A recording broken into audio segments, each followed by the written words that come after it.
శాంతి. ETV live ఆధ్యాత్మిక channel ప్రేక్షకులందరికీ స్వాగతం. ఈరోజు మనం చర్చించుకునేటువంటి ఒక అద్భుతమైన దివ్యమైన అంశము సత్యనారాయణ కథ, సత్యనారాయణ వ్రతం యొక్క ఆధ్యాత్మిక రహస్యం గురించి. ఇంట్లో శుభం జరగాలి, లేదా పెళ్ళియా, గృహప్రవేశమా, ఇంకా ఏదైనా జరిగిందనుకోండి, ఇంట్లో పెద్ద వయసు వారు ఉంటే ఈ యొక్క వ్రతాన్ని చెయ్యండి, మీకు శుభం జరుగుతుంది అనేటువంటి ఆలోచన చాలామందిలో ఉంటుంది. సత్యమైన సత్యనారాయణ కథ యొక్క ఆధ్యాత్మిక రహస్యం ఏంటి? ఆ కథలో ముఖ్యంగా మీకు చెప్పేది 5 కథలు చెప్తారు, 5 కొబ్బరికాయలు కొడతారు. ఆ కథలో పూర్తి సారం 2 విషయాల గురించి చెప్తారండి. ఒకటి ప్రసాదము. ఫలానా భక్తుడు సత్యనారాయణ కథ విన్న తర్వాత ఏదైతే దేవుడి యొక్క ప్రసాదం తిన్నాడో, ప్రసాదానికి గౌరవం ఇచ్చాడో, దాని యొక్క ఫలం ఎలా జరిగింది.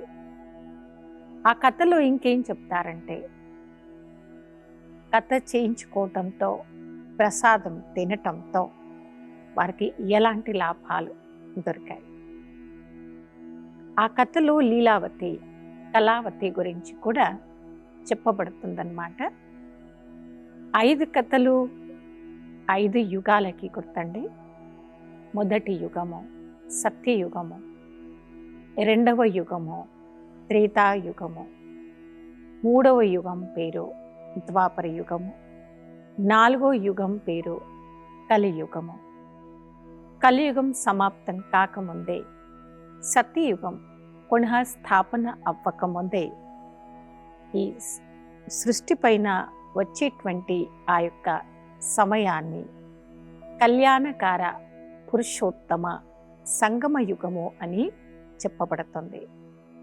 అలా 5 యుగాలకి గుర్తింపుగానే 5 కథలు ఈ సత్యనారాయణ పూజ చేసుకున్న రోజు చెప్పబడుతుంది. అందుకే 5 కొబ్బరికాయలు కూడా కొడుతూ ఉంటారు.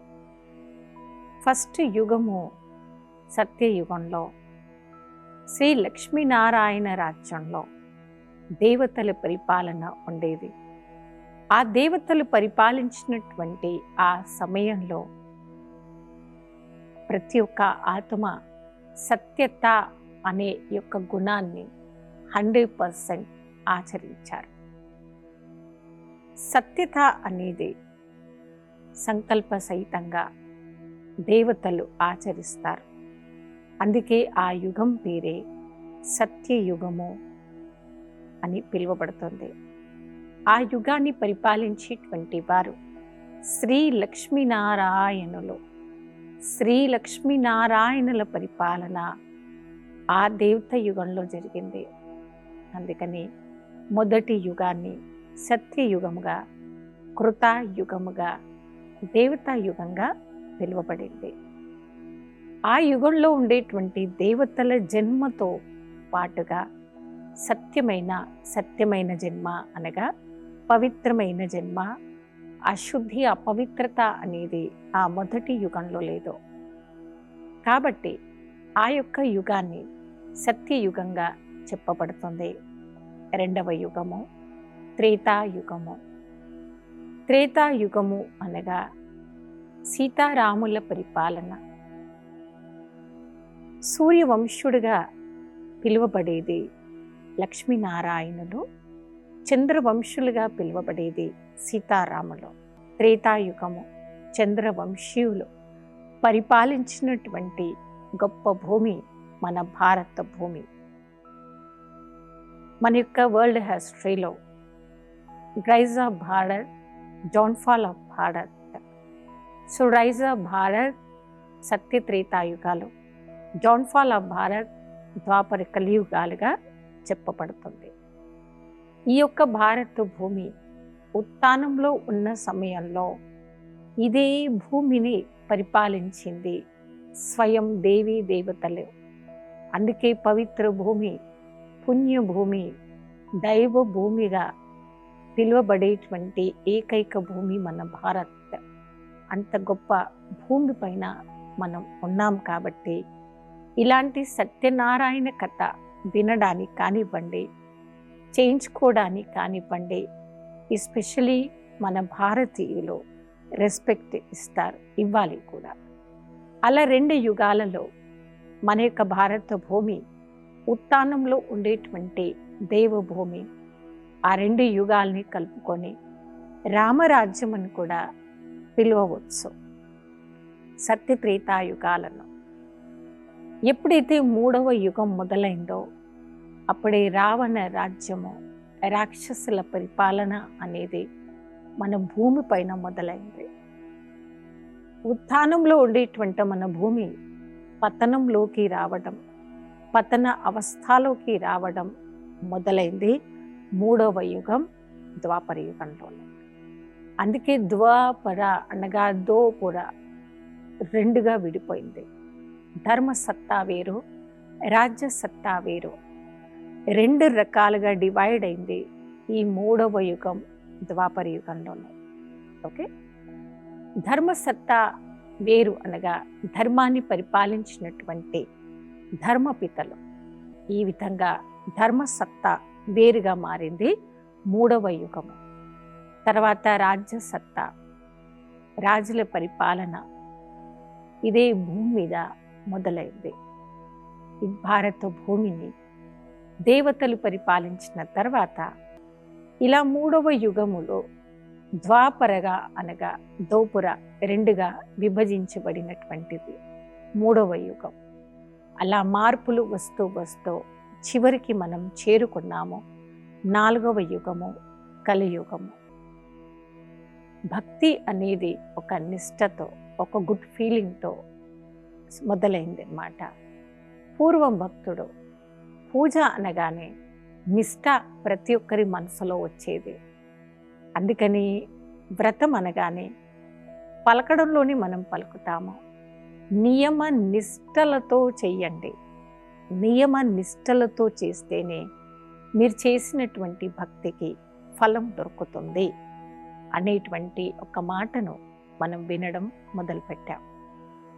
సత్యయుగం అనగా సతో ప్రధానము, త్రేతాయుగం సతో సామాన్యము, ద్వాపర యుగం రజో ప్రధానము, కలియుగము తమో ప్రధానము. ఈ విధమైనటువంటి స్టేజెస్ అనేది మారుతూ వచ్చింది. లాస్ట్ చేరుకున్నాము కలియుగం, 4వ యుగం కలియుగము. 4వ యుగం కలియుగానికి చేరుకున్న తర్వాతే మనుష్య ఆత్మలు భ్రష్టంగా మారిపోవడం మొదలైంది. ఏదైతే నిష్ట, ఏదైతే భక్తి మనసులో ఉండేదో, భగవంతుడి పైన, దేవతల పైన, శ్రేష్ఠ కర్మల పైన ఒక మంచి గుడ్ ఫీలింగ్ ఉండేదో రాను రాను రాను తగ్గుతూ వచ్చేసింది. భక్తిలో కూడా చేంజెస్ రావడం, కర్మల్లో కూడా చేంజెస్ రావడం, ఇదంతా భ్రష్ట కర్మలు చేయడం మనం మొదలుపెట్టింది కలియుగం 4వ యుగంలో రాగానే. ఇప్పుడు లాస్ట్ ఫైనల్ భ్రష్ట కర్మలు చేసినందుకే ఉన్నత స్థానంలో ఉండేటువంటి భక్తులు, ఉన్నత స్థితిలో ఉన్న మన ఆత్మ పతనమైపోయింది తను చేసినటువంటి తప్పుడు భ్రష్ట కర్మల వలనే. ఎప్పుడైతే ఆత్మ తప్పుడు భ్రష్ట కర్మలు చేయడం మొదలుపెట్టిందో కర్మల ఫలము దుఃఖము, అశాంతి అనేది పెరిగిపోయింది. ఫైనల్గా జరిగేది సృష్టిలో పరివర్తన. ఫస్ట్ యుగం సత్యయుగం నుండి మొదలుకొని మన యొక్క ఆత్మ పరంధామం నుండి స్లోగా కిందికి రావడం మొదలుపెట్టింది. అలా జన్మలు తీసుకుంటూ తీసుకుంటూ మనమంతా ఇప్పుడు ప్రజెంట్ డౌన్లో ఉన్నాం. ఇప్పుడు మనం వెళ్ళాల్సింది ఎక్కి కలా పైకి వెళ్ళాలి. అండ్ రిటర్న్ మన యొక్క శక్తిని నింపుకొని తిరిగి మళ్ళీ రావడానికి. అలా పూర్తి సృష్టి అంతం కాకముందే, పునః దేవతల సృష్టి రాకముందే మధ్యలో ఉండేటువంటి యొక్క సమయాన్ని కళ్యాణకార పురుషోత్తమ సంగమ యుగంగా పిలువబడుతుంది.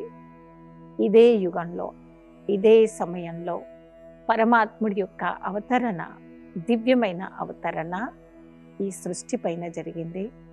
ఆ యుగం పేరే సంగమ యుగము.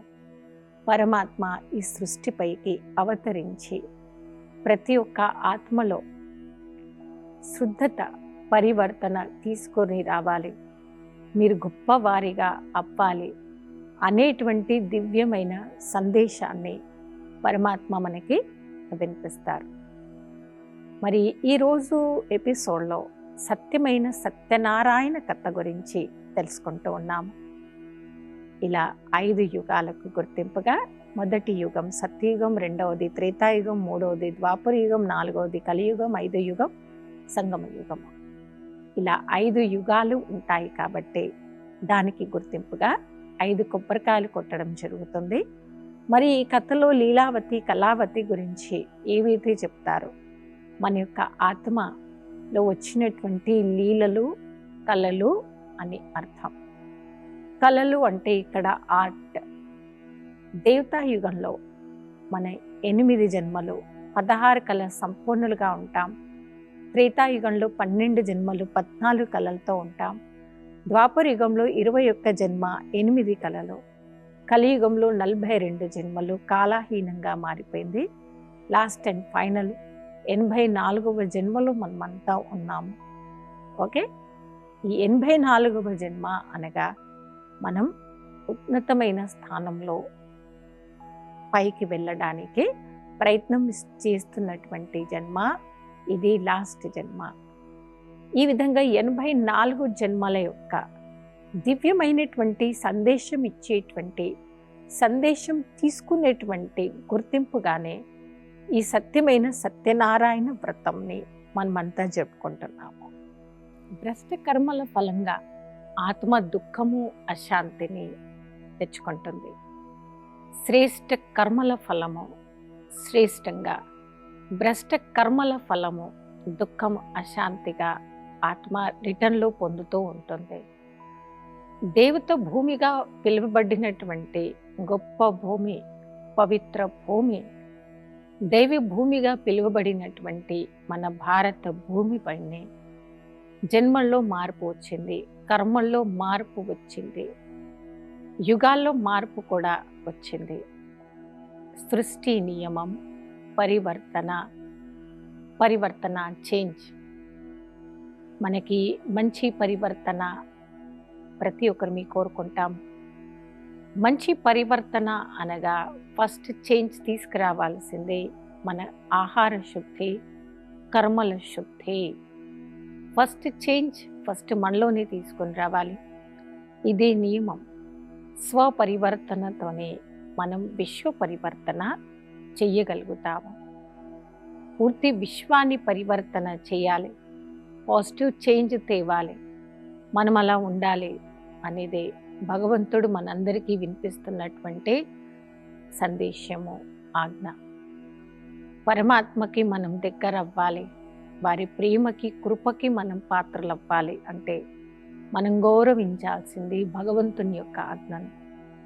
ఏ ఆత్మ అయితే పరమాత్మ ఆజ్ఞను, పరమాత్మ యొక్క మాటని గౌరవిస్తారు, భగవంతుని యొక్క ఆజ్ఞను రెస్పెక్ట్ ఇచ్చేటువంటి వారి జీవితం ఖచ్చితంగా అమూల్యంగా ఉంటుంది. ఇది కూడా రకరకాలు.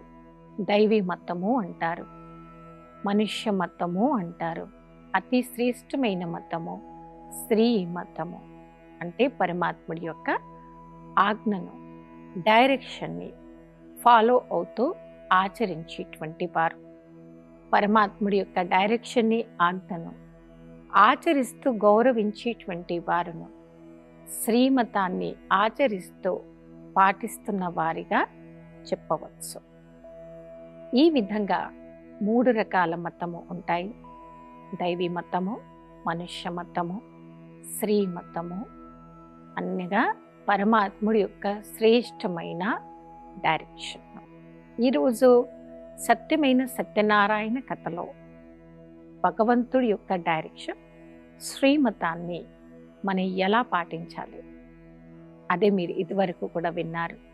నియమ నిష్టలతో. నిష్ట అంటే కాన్సన్ట్రేషన్, దాన్ని నిష్ట అంటారు. నియమం అంటే రూల్ ఫాలో అవ్వాలి. ఒరిజినల్గా మనం భగవంతుడి యొక్క ఆజ్ఞను అనుసరించడం. భగవంతుడి రూల్ ఏంటి? ప్రతిరోజు మనం వినాలి, నేర్చుకోవాలి.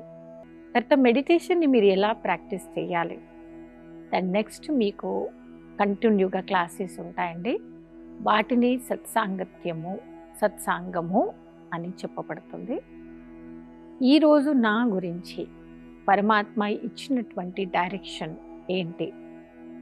పరమాత్మ నా కోసం ఏం చెప్పారు? నేను రోజంతా ఏం ఆచరించాలి? మరి సంవత్సరానికి ఒకరోజు లేదా పౌర్ణమి రోజు ఒకరోజు మాత్రమే మనం కథ వింటే సరిపోదండి. కథ వినడము అంటే నిష్ట. రోజు మనం భగవంతుని యొక్క ప్రవచనం, పరమాత్ముడి యొక్క మహావాక్యాలను ప్రతి ఒక్కరిమీ వినాలి. అశుభమే జరుగుతుంది, కీడే జరుగుతుంది, కీడు పోవాలి, శుభమే జరగాలి అంటే అడ్వైజ్ ఇస్తాము. ఇలాంటి వ్రతం చేయించుకోండి అని. మీరు రోజు భగవంతుని మహావాక్యాలు విని అవి ఆచరణలో తీసుకువస్తే మీకు వచ్చే కీడు కూడా రాకుండా, ఆ చెడు మీకు రాకుండా, జరగకుండా ఏదో ఒక రకంగా పరమాత్ముడి యొక్క గొప్ప మహావాక్యాలు 100%గా మిమ్మల్ని కాపాడతాయి. ఇది ఒకరు ఇద్దరిది కాదండి. కొన్ని వేల మంది, కొన్ని లక్షల మంది గృహస్థంలో ఉంటూ కూడా ఆచరిస్తున్నటువంటి వారి ప్రాక్టికల్ ఎక్స్పీరియన్స్ ఎంతో నిష్ఠతో యొక్క కథ వినడం అంటే పరమాత్మ యొక్క మహావాక్యాలు వినడం, నియమం తప్పకుండా ఒక డిసిప్లిన్ రూపంలో మేము పాటిస్తున్నాము. మరి యొక్క శక్తి ఆచరణతోనే మనకు వస్తుంది. భగవంతుడి డైరెక్షన్ ఏంటి? ముందు మనం వినాలి. వినడానికే మనం ప్రతిరోజు పరమాత్ముడి వినిపిస్తున్నటువంటి మహావాక్యాలను వినాలి, తెలుసుకోవాలి, రాసుకోవాలి, ఆచరించాలి. ఇది కథ యొక్క అర్థం అది. కాబట్టి ఈ సత్యమైన సత్యనారాయణ కథ ఆధ్యాత్మిక పరంగా మనకు ఏం నేర్పిస్తుంది అంటే, విన్న ప్రతి ఒక్క మహావాక్యాన్ని నియమ నిష్టలతో ఆచరించండి. ఆచరించి ఇతరులకు చెప్పటంతో మీలో పాజిటివ్ ఎనర్జీ అనేది వస్తుంది, పవర్ అనేది మీకు తయారవుతుంది. మనం శక్తి పొందాలి, శక్తివంతులుగా అవ్వాలి. శక్తి పొందుతూ శక్తివంతులుగా అయినప్పుడే ఇతర వ్యక్తులను కూడా అలా శక్తివంతులుగా మనం మార్చవచ్చు. మనం తయారై ఇతరులను తయారు చేయాలి. ఇదే పరమాత్ముడి యొక్క ఆజ్ఞ, సందేశం. ఆ విధమైనటువంటి ఉత్థానము మరియు పతనం, భారతదేశం యొక్క ఉత్థానం మరియు పతనం. ఉత్థానంలో సత్యత్రేతాయుగాలు, పతనంలో ద్వాపర కలియుగాలు. ఆ విధమైన స్టేజెస్లో ఎన్నో మార్పులు వచ్చాయి. అలా ఉన్నతమైన స్థానంలోకి, ఉన్నతమైన స్థితిలోకి పునః మనందరం వెళ్ళాలి, చేరుకోవాలి అంటే మనం పాటించాల్సినటువంటి మంచి గొప్ప సహజమైనటువంటి పద్ధతిలో నియమం తప్పకుండా ప్రతిరోజు ఒక గాడ్లీ మెసేజ్ ప్రతి ఒక్కరు వినండి. మీరు డే స్టార్ట్ చేసే ముందు ఒక గుడ్ మెసేజ్ తీసుకొని పరమాత్ముడి యొక్క ఆజ్ఞను విని తెలుసుకొని తర్వాత మీరు ఫాలో అవ్వండి. ఎస్పెషల్లీ మన భారతీయులకి కొన్ని సెంటిమెంట్స్ ఉంటాయి. ఇంటికి వెళ్ళే ముందు, బయలుదేరే ముందు మనకి ఏదైనా జరిగిందనుకోండి, ఏం గడియలో ఇంటి నుండి బయలుదేరాను అందుకే ఇలా జరిగింది, ఏం గడియలో ముహూర్తం పెట్టాను, ఏం ముహూర్తంలో చేశానో కానీ అన్నీ ఇలాగే జరుగుతున్నాయి. ప్రతిరోజు మనకి మంచి రోజే అండి. ఏ నిమిషమైతే, ఏ రోజైతే మీరు శుభం కోరుకోండి, గొప్పగా కోరుకోండి. చేస్తున్న ప్రతి ఒక్క పని భగవంతునికి వినిపించి, వారితో సలహా తీసుకొని, ఒక గుడ్ మెసేజ్ విని తెలుసుకొని వారి మెసేజ్ తీసుకొని మీరు డే స్టార్ట్ చేయండి. ఓకే, ఏ వ్యక్తి అయితే భగవంతుని మెసేజ్ తీసుకొని విని వారి డే స్టార్ట్ చేస్తారో అశుభం అనేది ఎట్టి పరిస్థితుల్లో జరగకుండా లైఫ్లో వారికి అన్ని గొప్పే జరుగుతాయి, గొప్పే కనిపిస్తూ ఉంటాయి. అశుభం లేదు, ఉండదు, జరగదు. ఎక్కడైతే పరమాత్ముడి యొక్క తోడు ఉంటుందో అనేటువంటి ఒక ఫెయిత్ ఖచ్చితంగా పనిచేస్తుంది. ఈ పూర్తి కథ యొక్క సారం ఏంటంటే భగవంతుడి పైన సంపూర్ణమైన నిష్ట, నిశ్చయము. ఏ ఆత్మకైతే నిష్ట అంటే నమ్మకం ఉంటుందో ఆ ఆత్మ పరమాత్ముడి యొక్క శక్తిని పొంది ప్రతి అడుగులో విజయమే పొందుతారు. నిశ్చయానికి అంత పవర్ ఉంది కాబట్టి ఫుల్ ఫెయిత్ పనిచేస్తుందండి. ఎక్కడైతే ఫెయిత్ ఉందో అక్కడనే విజయం అనేది ఉంటుంది. సంశయ బుద్ధి వినశంతే, నిశ్చయ బుద్ధి విజయంతే అనేటువంటి యొక్క పరమాత్మ వినిపిస్తున్నటువంటి స్లోగన్ని మనం నిత్యం గుర్తుపెట్టుకుందాం. అయితే ఈరోజు ఎపిసోడ్లో సత్యమైన సత్యనారాయణ కథ యొక్క ఆధ్యాత్మిక రహస్యాలలో మనం ఎన్నో విషయాలను తెలుసుకుంటూ ఉన్నాము.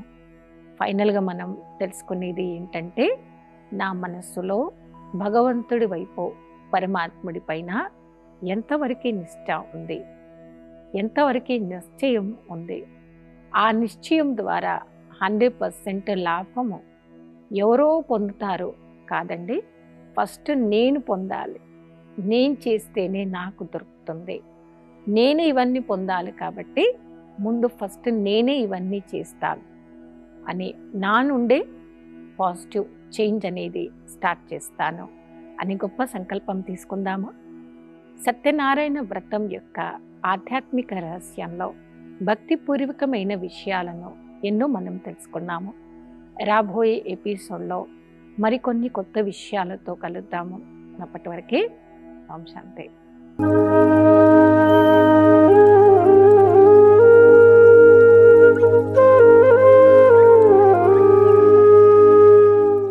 ఈ కార్యక్రమాన్ని తిరిగి చూడాలనుకుంటే www.youtube.com/@ETV Life Spiritual లో చూడవచ్చు.